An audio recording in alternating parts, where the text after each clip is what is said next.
그녀는 내 전부였다. 14년의 세월, 함께 쌓아온 신뢰와 추억이 한순간에 무너졌다. 아내 이민서와 나는 10년의 연애 끝에 2020년에 결혼했다. 2022년, 우리는 누구나 부러워할 만큼 안정된 삶을 살았다. 승진, 경제적 여유, 아이를 계획하던 시점까지 모든 게 완벽해 보였다. 하지만 그 완벽함은 착각이었다. 우리의 행복은 서로 다른 이유에서 비롯된 것이었다. 2019년, 아내는 직장 동료 최승준 부부와 친하게 지내기 시작했다. 나 또한 그들과 가족처럼 어울렸고 함께 여행도 다녔다. 그러나 어느 순간부터 민서와 승준의 연락이 지나치게 잦아졌다. 메시지는 하루 종일 오갔고 단둘이 만나는 일도 잦았다. 나는 처음엔 대수롭지 않게 넘겼다. 13년 동안 단 한 번의 의심 없이 믿어왔기 때문이다. 하지만 그 믿음은 한밤의 장면으로 산산조각 났다. 모임이 끝난 후 모두 잠든 시간, 민서는 내가 자는 줄 알고 조용히 방을 빠져나가 거실에서 승준을 만나려 했다. 그 순간 나는 바로 집을 떠났다. 72시간 동안 연락을 끊고 그녀를 집에서 내쫓았다. 며칠 뒤 승준이 자신의 아내 박은지에게 먼저 자백했다. 민서도 더 이상 숨기지 못하고 사실을 인정했다. 하지만 충격은 그 뒤였다. 이 관계는 단순한 실수가 아니라 결혼 전부터 1년 반 이상 이어진 불륜이었다. 둘은 육체적 관계는 없었다고 주장했지만 그 말을 믿을 수 없었다. 그녀의 거짓된 행동을 내가 직접 목격했기 때문이다. 그건 단순한 친구 사이의 선을 넘은 실수가 아니었다. 그녀가 고백한 게 아니라 내가 찾아낸 진실이었다. 더 어이없던 건 승준의 궤변이었다. 그는 자신의 아내에게 이렇게 말했다. 지호가 내 아내와 가까운 걸 허락한 거나 마찬가지야. 그 말을 들었을 때 나는 말 그대로 무너졌다. 분노, 수치, 배신감이 한꺼번에 몰려왔다. 지금도 나는 정신과 상담을 받으며 버티고 있다. 다행히 친구들의 도움이 있었고 그 덕분에 겨우 숨을 고르고 있다. 민서는 자신의 잘못을 인정했고 핑계를 대거나 나를 조종하려 들지 않았다. 주변에도 솔직히 털어놓으며 스스로를 혐오한다고 말했다. 그러나 나는 여전히 믿지 못한다. 그녀가 후회하는 건 죄책감 때문일까? 아니면 단지 들켰기 때문일까? 그것조차 이제는 구분되지 않는다. 며칠 동안 고민했다. 밤을 새워 수십 번을 생각했지만 결론은 하나였다. 이 결혼은 끝났다. 나는 민서에게 이혼 의사를 전하기로 했다. 그리고 당분간 집을 떠나 있으라고 말할 것이다. 이건 더 이상 우리 둘의 문제가 아니었다. 그녀가 스스로 풀어야 할 매듭이었다. 나는 그 과정에 더 이상 함께할 수 없었다. 3주 전까지만 해도 우리는 아이를 가지려 노력하고 있었다. 그런데 지금 모든 게 무너졌다. 이제 내가 할 수 있는 건 단 하나, 내 정신을 지키는 일뿐이다. 그날 이후 나는 냉정하게 움직였다. 민서를 발견한 즉시 집에서 내보냈다. 연락을 4일간 끊고 감정이 가라앉자 중립적인 장소에서 마주 앉았다. 그 자리에서 나는 분노를 쏟아냈다. 그녀가 변명할 틈도 주지 않았다. 그리고 다시 3주 동안 연락을 완전히 끊었다. 그 기간 동안 나는 박은지에게서 또 다른 사실을 들었다. 민서와 승준의 관계는 12년이 아니라 결혼 전부터 이미 이어지고 있었던 것이었다. 나는 더 이상 침묵할 수 없었다. 민서를 다시 불러 정식으로 별거 선언문을 읽었다. 당신이 스스로의 문제를 해결하길 바랍니다. 하지만 우리 결혼은 이미 늦었습니다. 돌려 말하지 않았다. 그녀의 눈앞에서 단호하게 읽었다. 그렇게라도 하지 않으면 내 감정이 끝없이 무너질 것 같았다. 주변 사람들은 완전히 연락을 끊어라라고 조언했다.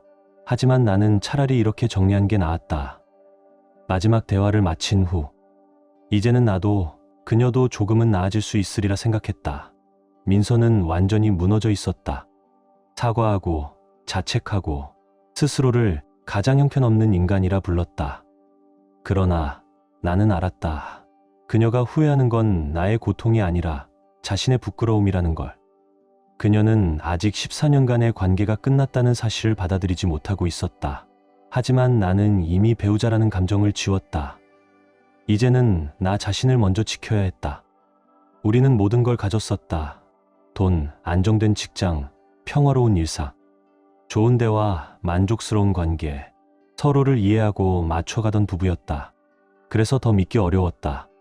그녀조차 우리 사이엔 문제가 없었다고 말했다. 그때가 오히려 가장 좋았다고. 그 말이 나를 더욱 무너뜨렸다. 행복하다고 믿었던 시간들이 결국 거짓 위에 세워진 착각이었다는 사실이. 그녀는 결국 우울감에 빠져 있었다. 내가 모르는 사이 자신에게 관심을 주는 사람에게서 잘못된 방식으로 인정받으려 했다. 그것이 최악의 방식으로 나를 배신한 이유였다. 나는 아직도 화가 난다. 하지만 분노보다 더 큰 감정은 믿을 수 없는 슬픔과 상실감이다. 이건 내 인생에서 가장 끔찍한 아픔이다. 우리가 함께 쌓아 올린 것들이 하루아침에 사라졌다는 현실이 지금 나를 무너뜨리고 있었다. 이혼 과정은 겉으로는 조용히 진행되고 있다. 공동 자산 정리, 친구들이 이혼 문제에 휘말리며 생긴 갈등들, 어쩔 수 없는 일들이 많았다. 그러나 이런 행정적인 일들보다 나를 가장 괴롭히는 건 단 하나, 내 인생의 동반자를 잃었다는 사실이었다. 그녀는 이제 내 눈에 죽은 사람처럼 보였다. 더 이상 예전의 민서가 아니었다. 사과를 하든 변명을 하든 이제는 아무 의미가 없었다. 내 앞에 있는 건 텅 빈 껍데기뿐이었다. 더 끔찍한 건 사실 그녀는 오래전부터 내 곁을 떠나 있었는데 나는 그걸 전혀 몰랐다는 사실이다. 마치 내가 사랑했던 사람이 버스를 향해 걸어가는 걸 지켜보다가 그 후에야 그녀가 연쇄 살인마였다는 걸 알게 된 기분이었다. 내가 당연히 나의 사람이라고 믿었던 존재가 사실은 이미 다른 세상에 있었던 것이다. 이 고통을 그 누구에게도 겪게 하고 싶지 않다. 상상조차 하기 싫은 아픔이다. 우리가 가졌던 관계가 너무나도 완벽했기 때문에 상실감은 더 깊어졌다. 민서는 내 인생의 100% 파트너였다. 나는 그녀를 완전히 신뢰했고 모든 것을 함께했다. 20대, 30대 초반의 수많은 어려움을 함께 이겨냈다. 그리고 이제 막 우리 인생 최고의 해를 맞이한 참이었다. 결혼, 신혼여행, 커리어의 성공, 모든 것이 완벽했다. 그런데 그 모든 게 한순간에 사라졌다. 삶의 방향을 잃어버린 느낌이었다. 나는 키도 크고 외모도 괜찮고 커리어도 성공적이며 좋은 친구들과 취미도 있었다. 여자들의 관심이 없었던 것도 아니었다. 그런데 지금은 그 모든 것이 전혀 중요하지 않았다. 저는 연애만을 위한 연애를 더 이상 원하지 않았습니다. 그저 함께 늙어갈 사람, 인생의 동반자를 원했죠. 그래서 결혼을 결심했고 민서는 10년 넘게 그 역할을 완벽히 해낸 사람이었습니다. 그렇기에 저는 그녀에게 프로포즈를 했습니다. 하지만 이제 그녀는 제 곁에 없습니다. 저를 지탱해주는 사람들이 있다는 것이 그나마 위안입니다. 좋은 친구들, 치료사, 그리고 제 상황을 걱정해주는 사람들. 그런데도 이번 상처는 예전에 겪었던 가족 문제와는 비교조차 되지 않습니다. 그때의 고통도 지금 이 아픔에 비하면 아무것도 아니었습니다. 별거를 시작한 지 몇 달, 그녀는 완전히 집을 떠났습니다. 그리고 저는 분명히 말했습니다. 우리 결혼은 끝났다. 그녀는 이제 그 사실을 받아들여야 합니다. 그녀가 우리 관계를 스스로 파괴했습니다. 박은지는 임신 중이었습니다. 출산을 앞두고 있을 때조차 민서와 승주는 몰래 만났습니다. 그리고 저는 그날 밤 파티가 끝난 뒤 그 장면을 직접 목격했습니다. 올해 1월 그 순간은 제게 지옥과도 같았습니다. 그나마 다행인 건 그 이후의 과정이 비교적 평온하게 진행되었다는 점입니다. 저는 민서를 바로 집에서 내보냈고 그 후 모든 진실을 밝혀냈습니다. 사실 그때 이미 저는 모든 조각을 맞추고 있었고 그 과정에서 많은 걸 깨닫고 있었습니다. 솔직히 말해 나아졌다고는 할 수 없습니다. 그저 버티고 있을 뿐이죠. 그나마 저를 지탱해준 건 박은지였습니다. 그녀는 여전히 강했고 저에게 큰 위로를 주었습니다. 제 여동생도 집에 와서 함께 지내주며 제게 힘이 되어 주었습니다. 그리고 친구들, 멀리서 일부러 찾아와 주고 직접 요리를 해주고 매일 안부를 물으며 곁을 지켜준 사람들. 제 치료사 역시 훌륭한 분입니다. 제 상태가 심각하다는 걸 깨닫고 더 적극적으로 저를 도와주고 있습니다. 주변에 사람이 있다는 건 확실히 도움이 됩니다. 그런데도 14년 동안 함께했던 사람이 갑자기 사라진 공허함은 여전히 견디기 어렵습니다. 우리는 수많은 어려움을 함께 견뎌왔습니다. 그럴 때마다 끝까지 서로를 붙잡고 버텼죠. 하지만 이제는 그럴 수 없습니다. 저는 현재 불안증 치료를 위한 약을 복용 중입니다. 정기적으로 술 마시는 것도 피하고 있습니다. 그래도 가끔 일주일에 한 번 정도는 친구들과 함께 술집에 가서 기분을 풀기도 합니다. 운동을 하고 식사도 챙겨 먹으려 노력하고 잠도 조금씩 나아지고 있습니다. 그것이 지금 제가 할 수 있는 유일한 자기 돌봄입니다. 그럼에도 불구하고 마음은 여전히 쉽게 부서질 만큼 연약했습니다. 민서는 자신이 할 수 있는 최선을 다하고 있다고 말했습니다. 불륜 관계는 완전히 정리했고 저에게 준 상처에 대해서도 책임을 지겠다고 했습니다. 처음엔 모든 걸 부정하던 그녀가 이제는 자신이 얼마나 큰 잘못을 저질렀는지 조금씩 받아들이는 듯했습니다. 그래서일까? 잠시나마 마음 한구석의 돌덩이가 조금은 내려앉는 기분이 들었습니다.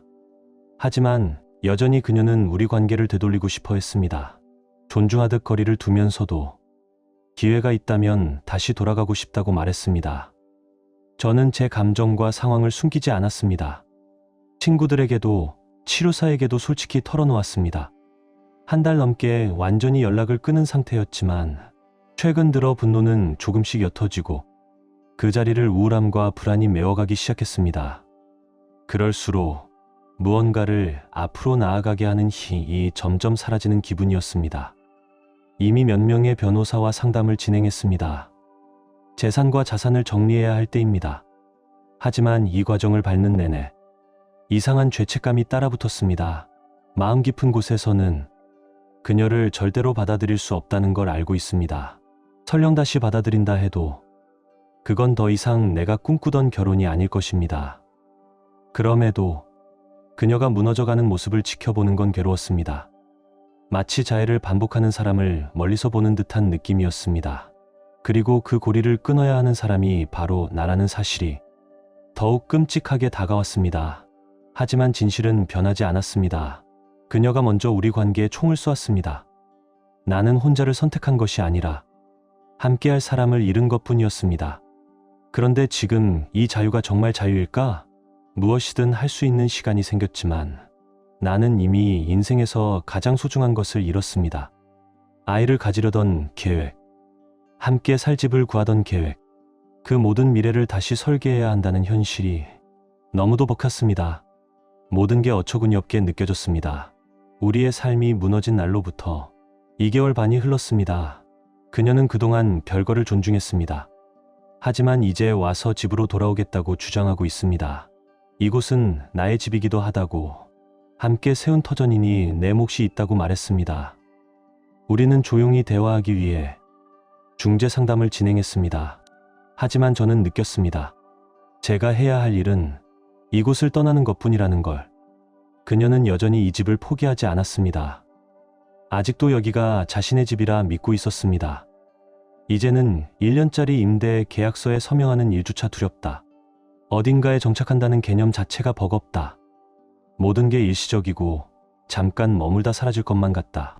그런데 그런 제 앞에 믿기 힘들 만큼 좋은 집이 나타났다. 예산 안에서 조건도 거의 완벽했다. 햇살이 잘 들고 조용하고 혼자 살기에도 딱 맞는 곳이었다. 하지만 그 순간에도 제 마음속 어딘가에서는 이상하게 두려움이 올라왔다. 정말 이곳에서 다시 시작할 수 있을까? 나 혼자 이 공간을 채울 수 있을까? 거울 앞에 선 제 모습은 처음으로 약해 보이는 인간 같았다. 솔직히 말하면 지금도 단 하나의 바람만 있다. 그냥 예전으로 돌아가고 싶다는 것. 12년 동안 함께했던 사람 없이 모든 걸 스스로 감당해야 한다는 현실이 너무 낯설고 너무 가혹하다. 이건 미친 짓이다. 비현실적인 악몽 같다. 그녀가 제발 그런 선택을 하지 않았더라면, 단 한 번만이라도 멈춰줬더라면, 물론 시간은 되돌릴 수 없다. 하지만 나는 매일 밤 기도한다. 제발 이 고통만큼은 거두어 달라. 내 모든 걸 잃더라도 좋으니 이 감정만은 지워달라고. 원래라면 우리는 지금 살고 있는 집을 연장 계약했을 것이다. 하지만 모든 게 무너졌다. 이젠 계약서 한 장조차 서로의 손을 거치지 않는다. 지난 몇 주 동안 상황은 더욱 악화됐다. 나는 친구 집, 가족 집을 떠돌며 지냈다. 내 방이라고 부를 공간이 더 이상 없었다. 이미 지난 1월, 나는 민서에게 명확히 말했다. 이제 집을 비워야 해. 그녀의 짐은 따로 포장해 보관했다. 하지만 그녀는 그것조차 가져가지 않았다. 마치 미련을 남기듯 그대로 두었다. 그 이후로는 문자만 주고받았다. 그마저도 감정을 완전히 제거한 실무용 대화였다. 이사 일정, 자산 분할, 계좌 정리 같은 이야기들. 철저하게 업무 처리의 말투였다. 한 달 전 나는 메일을 보냈다. 재정 정리와 자산 분배를 계획하자. 금융계좌, 반려견, 가구 배분, 주택 소유권 문제까지 정리해야 한다. 이건 싸움이 아니라 정리였다. 그리고 나는 조용히 떠나 나만의 방식으로 회복하고 싶었다. 하지만 3주 전 그녀는 돌연 태도를 바꿨다. 감정적인 메시지를 쏟아내며 매달리기 시작했다. 나는 며칠 동안 답하지 않았다. 그저 휴대폰을 손에 쥔 채 심장이 덜컥거리는 소리만 들었다. 그리고 며칠 뒤 그녀는 문자 한 통으로 통보했다. 나는 다시 집으로 돌아갈 거야. 그 문장은 마치 명령문 같았다. 이미 모든 게 끝났다고 생각했던 나에게 그녀는 이제 받아들이라는 식으로 말했다. 심지어 룸메이트처럼 지내면 안 되냐고 했다. 나는 그 말을 듣고 한참 동안 웃지도 말하지도 못했다. 절대 안 된다. 그 말이 내 입에서 나올 때 나는 더 이상 감정에 남은 조각구차 없다는 걸 깨달았다. 결국 나는 중재 상담을 예약했다. 그 선택이 지금 생각하면 정말 신의 한 수였다. 상담 자리에서 그녀는 눈물로 말했다. 우리 관계는 아직 회복될 수 있어요. 이건 단순한 불륜이 아니라 우리가 함께 만든 인생이에요. 나는 지금 친구도 가족도 잃었어요. 집까지 잃을 순 없어요. 그녀의 말 하나하나가 사실보다 감정으로 가득 차 있었다. 나는 단호하게 말했다. 나는 이혼을 원합니다. 우리 관계는 더 이상 회복될 수 없습니다. 상담사는 고개를 끄덕이며 내 말을 지지했다. 솔직히 말하자면 지금 이 집은 내 재정 상태로는 감당하기 어렵다. 하지만 이상하게도 그 어떤 공간보다 이곳이 나를 지탱하고 있었다. 벽의 균열, 바닥의 자국, 그 모든 것이 지금의 나를 닮아 있었기 때문이다. 그래서 나는 결국 이 집을 그녀에게 넘겨주기로 했다. 그리고 4월 1일까지 새로운 집을 찾아 이사하겠다고 통보했다. 지금은 친구 집에 얹혀 지내고 있다. 하지만 이제는 그 어떤 집에서도 편히 숨 쉴 수가 없다. 낯선 방의 벽지와 낡은 창문 틈 사이로 스며드는 불안이 밤마다 내 가슴을 죄어왔다. 며칠 전 집주인에게 전화를 걸었다. 이 집은 다음 달까지만 쓰겠습니다. 그리고 새 집을 구해야 하니 임대 계약 증명서를 부탁드렸다고 말했다. 그 순간 민서가 폭발했다. 당신은 나를 버리고 도망치는 거야? 결국 이렇게 나를 벌주려는 거지? 그녀는 울부짖듯 소리쳤다. 한 문장, 한 문장이 내 귓속을 찢는 듯했다. 나는 아무 말도 하지 않았다. 이제는 해명할 의지도 설득할 이유도 없었다. 민서는 나보다 훨씬 많은 수입을 벌고 있었다. 그녀 혼자서도 이 집을 유지하는데 아무 문제가 없었다. 그런데도 그녀는 버려졌다는 단어에 집착했다. 마치 내가 그녀의 삶을 무너뜨린 사람인 양. 이번 주 상담 자리에서도 그녀는 나를 원망했다. 당신이 내 물건을 버렸잖아. 그럴 필요가 있었어? 나는 담담히 대답했다. 응, 필요했어. 그 물건들엔 너무 많은 의미가 걸려 있었다. 박은지가 결혼 선물로 준 그릇, 우리가 함께 읽었던 육아책, 그리고 사진 속 웃고 있는 우리 모습들. 그 모든 게 이제는 나를 부수는 흉기처럼 느껴졌기 때문이다. 우리는 불과 몇 달 전까지만 해도 아이 이름을 고르고 방 구조를 바꾸며 웃었다. 하지만 지금 그 모든 계획은 무너졌다. 아무 의미도 아무 온기도 남지 않았다. 상담을 통해서야 나는 내 감정을 조금씩 객관화할 수 있었다. 상담사가 중재하며 말할 때마다 민서도 조금씩 현실을 받아들이는 듯했다. 하지만 여전히 그녀의 감정은 들쭉날쭉했다. 울다가 화내고 차분하다가 다시 무너졌다. 그럼에도 불구하고 나는 이 관계를 품위 있게 끝내고 싶었다. 더 이상 싸움이 아니라 정리로 남기고 싶었다. 그녀는 지금 자신이 가해자가 아닌 피해자라고 믿고 있다. 이 모든 일을 자신의 불운으로 여긴다. 내가 받은 벌이 너무 가혹하다고 말한다. 하지만 그녀가 이해하지 못하는 건 단 하나였다. 그건 벌이 아니라 자신이 선택한 결과라는 것. 상담은 지금 내게 유일한 숨구멍이다. 감정을 구조화하고 폭발하지 않도록 붙잡아주는 시간. 그게 없었다면 나는 이미 무너졌을지도 모른다. 하지만 여전히 그녀는 변하지 않았다. 모든 일이 자신에게 일어난 비극이라 여길 뿐이다. 2주 후면 그녀는 완전히 집을 떠나야 한다. 그럼에도 불구하고 아직도 나를 가해자로 만들고 있다. 나는 최선을 다했다. 참고 또 참고 가능한 부드럽게 정리하려 했다. 이혼 비용이 커지지 않게, 끝까지 싸움으로 남지 않게. 하지만 이제는 확신한다. 이번 상담을 통해 내 안에 남아있던 화해의 가능성이 완전히 사라졌다는 것. 요즘 나는 심한 우울감과 불안, 그리고 무력감 속에서 매일 조금씩 잠식되어 간다. 상담도 받고 친구들의 지지도 받지만 이 감정의 늪은 쉽게 빠져나올 수 없다. 그저 같은 자리에서 같은 생각을 곱씹으며 버티고 있을 뿐이다. 이따금 그런 생각이 든다. 혹시 약물 치료라도 시작해야 할까? 혹시 이 감정을 겪어본 사람이 있다면 정말 이게 시간이 지나면 나아지는 건지. 누군가의 말을 듣고 싶다. 이 약을 평생 먹을 생각은 없었다. 다만 이 고통스러운 시기를 조금이라도 덜 고통스럽게 건너가기 위한 그저 임시방편일 뿐이라고 스스로를 다독였다. 지금까지 내가 올린 글들을 반복하고 싶진 않다. 그동안의 기록만 봐도 알 수 있겠지만 지난 5개월은 영화로 만든다고 해도 비현실적이다라며 거절당할 만큼의 이야기였다. 몇 가지만 꼽자면 이렇다.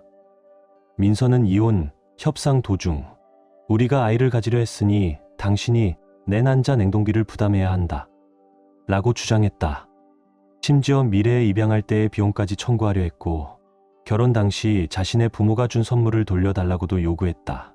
그녀는 내가 정신적으로 힘들 때 그녀를 버렸다고 말하며 내가 그녀를 노숙자처럼 만들었다고 억지를 부렸다. 그리고 결정적으로 우리 둘이 서면으로 합의해 둔 공동 계좌의 돈을 그녀가 몰래 전부 인출해버렸다. 그 사실을 치료사와의 중재 상담 자리에서 통보했고 그 자리에서 민서는 이렇게 말했다. 돈이 당신의 상처를 치유해 줄 수는 없잖아요. 그 말을 들은 상담사는 상담 후 내게 전화를 걸어 그녀는 전형적인 나르시시스트입니다. 당장 벗어나세요. 라고 조용히 말했다. 그녀는 어떻게든 내가 이사한 주소를 알아냈다. 나는 새 주소를 숨기기 위해 정말 많은 노력을 했는데도 그녀는 결국 집까지 찾아왔고 내 반려동물을 돌려주지 않았다. 그리고 내가 복용 중인 처방약을 내놓으라고 요구하거나 자신이 복용 중인 중독성 약물까지 대신 구해달라고까지 했다. 그녀는 중독 문제를 안고 있는 사람이었다. 내가 그녀를 차단하자 그녀는 번호를 바꿔가며 계속 전화를 걸어왔다. 비겁한 인간이라며 욕했고 우리 미래를 버린 사람이라고 비난했다. 그리고 여전히 이 모든 걸 자신의 정신건강 위기 속에서 받은 부당한 대우로 포장하려 했다. 이렇게 정리해 놓고 보니 내 치료사가 나에게 외상 후 스트레스 장애 PTSD 진단을 내린 것도 당연한 일이었다. 몇 주 전 나는 그녀를 모든 플랫폼에서 완전히 차단했다. 그리고 나를 지지하던 주변 사람들도 민서를 완전히 끊어냈다. 그런데도 그녀는 이메일을 계속 보냈다. 상담을 다시 받을 수 없겠냐는 부탁. 친구들을 잃지 않기 위한 마지막 시도. 불륜이 그렇게 나쁜 게 아니다라는 블로그 글 링크. 그리고 반려동물 소식 몇 줄. 그녀는 여전히 반려동물의 단독 양육권을 넘기려 하지 않았다. 이제 나는 확실히 깨달았다. 그녀와의 완전한 단절 없이는 진짜 회복이 올 수 없다는 것.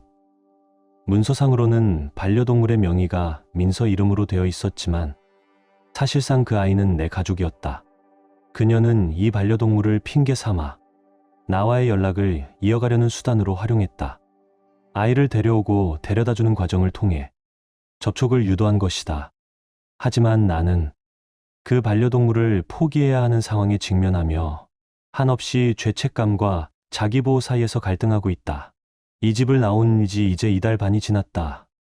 어떤 날에는, 어떤 주에는 새로운 삶에 만족하기도 한다. 혼자라는 외로움을 잠시 잊고 그 시간을 평화와 자유로 재해석하려 애쓰기도 한다. 하지만 어느 날은 그 모든 게 무너진다.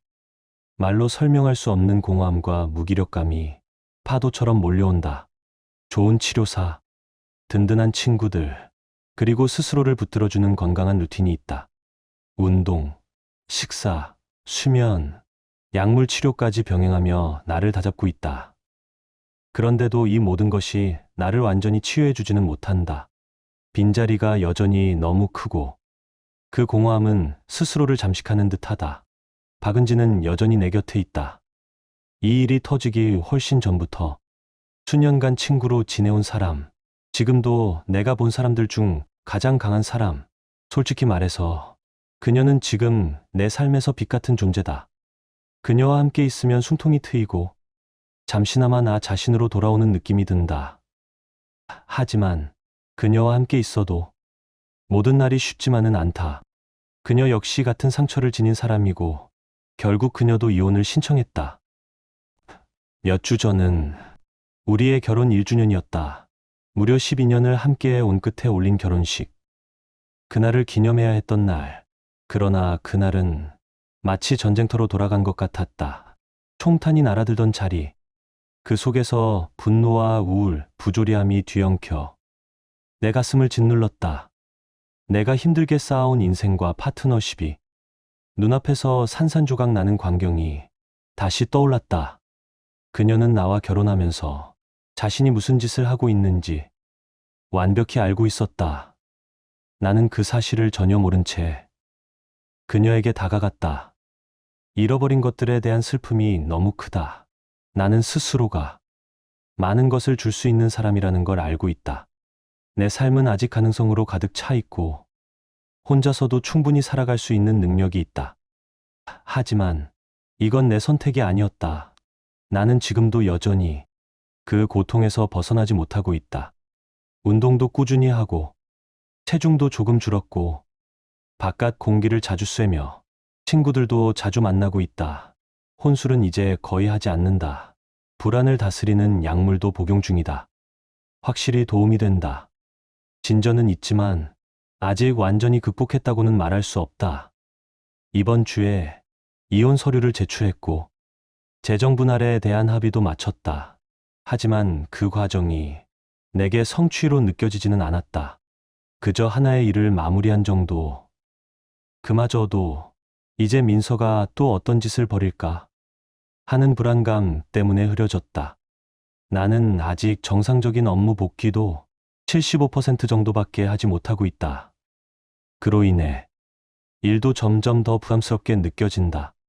내가 일하는 분야는 본래부터 스트레스가 큰 환경이지만 그나마 이해심 깊은 상사 덕분에 겨우 버틸 수 있었다. 요즘 나는 미래에 대한 기대나 계획 없이 단 하루하루만 생각하며 산다. 오늘이라는 시간에 온 힘을 집중하며 그렇게라도 해야 했다. 그래야만 잠시라도 트라우마의 그림자에서 벗어날 수 있었다. 하지만 솔직히 말하면 이 삶이 정말 내가 원하는 삶인지조차 모르겠다. 그냥 관성에 떠밀려 사는 건지 아니면 정말 의지가 남아있는 건지 혹은 그저 살아내는 습관일 뿐인지 나조차 확신이 없다. 감정은 이미 다 달아버린 것 같다. 세상이 흑백으로 변한 듯 삶의 색감이 완전히 사라져버렸다. 눈과 주변에 번지는 어둠이 예전의 생기를 조금씩 삼켜가고 있다. 이제는 분명히 안다. 민서는 전형적인 나르시시스트였다. 정신과 전문가들도 같은 말을 했다. 그녀와 다시 만날 가능성은 단 1%도 없다. 이제는 단순한 미움이 아니라 존재 자체에 대한 강한 거부감이 든다. 언젠가 완전히 무감정의 상태, 즉 아무 감정조차 남지 않은 지점에 다다를 수도 있겠지. 그날이 오길 바란다. 하지만 내가 애도하고 있는 건 단지 한 사람이 아니다. 그 관계 속에 존재했던 무형의 것들이다. 함께 쌓아 올린 신뢰, 오랜 시간의 리듬, 눈빛만으로도 통하던 이해, 그 모든 것이 한순간에 사라졌다. 마치 건물의 중심석이 빠져나간 듯한 공허함, 설명할 수 없는 결핍. 그 빈자리가 아직도 생생하게 남아있다. 정확히 뭐라고 이름 붙이긴 어렵다. 하지만 분명히 느낀다. 내 안에 무언가가 사라졌다는 걸. 아마 그것은 나 자신에 대한 믿음, 그리고 누군가의 깊은 사랑 속에서 길을 잃지 않으리라는 확신이었다. 그 모든 감정이 지금은 자취조차 없다. 이건 단순히 혼자 남은 외로움이 아니다. 그보다 훨씬 깊은 존재의 균형이 무너진 상실이다. 나는 여전히 마음속의 상처 자국을 더듬으며 살아간다. 스스로를 다그치지 않으려 애쓰며 조금이라도 자비를 배우려 한다. 아직 그 지점에 닿지 못했지만 지금의 나를 미워하지 않으려 한다. 이 시기를 그저 한 계절이라 부르기로 했다. 언젠가 이 계절도 지나가리라 믿으며 이 글을 보고 있는 누군가에게, 특히 지금 고통 속에 있는 이들에게 전하고 싶은 말이 있다. 회복은 길고 진흙탕 같으며 구불구불한 여정이다. 하지만 분명히 당신은 한 걸음씩 앞으로 나아가고 있다. 이 글을 쓰며 감정을 이렇게라도 정리할 수 있었다는 것. 그 자체가 이미 하나의 회복이다. 많은 사람들이 무너진 삶을 다시 세우기 위해 수년을 보낸다. 그 과정은 언제나 오르락내리락한다. 어떤 날은 끝없는 좌절처럼 느껴지고 어떤 날은 작은 희망이 스쳐간다. 하지만 기억해야 한다. 그 모든 순간이 결국은 전진이라는 사실을. 10년 넘게 쏟아부은 마음이 하루아침에 무너지는 경험은 누구에게나 감당하기 벅찬 일이다. 하지만 시간은 결국 모든 것을 제자리에 돌려놓는다. 새로운 균형, 새로운 자신, 그리고 꼭 잊지 말아야 할 것. 되돌릴 수 없다는 사실을 받아들이는 것. 그게 진짜 출발이다. 당신을 너무 잘 아는 사람이 다시 흔들고 유혹하려 들지 모른다. 하지만 그럴수록 당신의 길을 지키는 게 중요하다. 결국 당신은 그 목적지에 도달할 것이다. 감사합니다. 이 글을 끝까지 읽어주신 모든 분께, 당신이 여전히 버티고 있다면 그것만으로도 이미 충분히 잘하고 있는 겁니다.